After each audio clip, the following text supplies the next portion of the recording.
Hey, Adam here with Holistic Design. I want to talk about lawns today. So obviously what we're looking at right now is a lawn. If we take a closer look, we can see that there's all sorts of different plants in here. You have clover, grass, and I'm also seeing some violet popping up.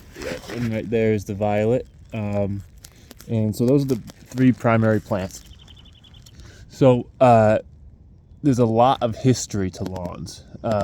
So obviously if you go far enough back, if you go back to like, say, I don't know, medieval times, before there were lawns like we keep them today, there was just pastures.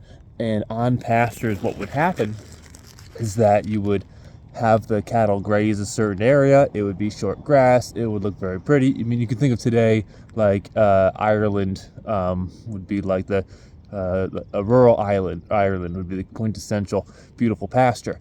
Well, that's what people wanted. And so even if we fast forward to today, people are sort of like subconsciously mimicking that beautiful lush pasture in their lawns. But they're doing so in kind of some ways that are, not so beneficial to the landscape. And so in essence, they're kind of putting lipstick on a pig. So what they're doing is they're taking, the raw chemicals of, say, nitrogen that is distilled from petroleum, and they're putting that on the lawn to mimic, the organic matter-rich manure of cow manure or whatever other sort of herbivore.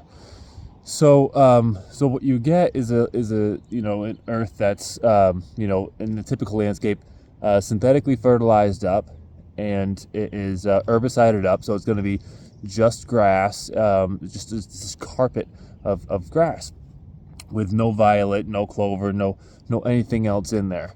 And what you're going to find beneath that turf is just dead dirt. Whereas beneath a lush soil, you're going to get black earth, rich organic matter, and all that. And that earth is going to do several more things for you, and for us and for the landscape. That earth that is more rich, it's going to act even more so like a sponge, so it's going to absorb water in the landscape even more. In the last video, we talked about a little bit about water in the landscape and how when the earth does act like a sponge, then we're receiving more benefits in terms of minimizing stream erosion, for instance, but there's several other benefits as well. And then also, even things like people are finding out now that there are microorganisms in the soil that can actually heal us, in terms of like the aroma actually helps to either increase the serotonin sort of uptake or something like that. Either way, it makes us feel good to smell certain microbes.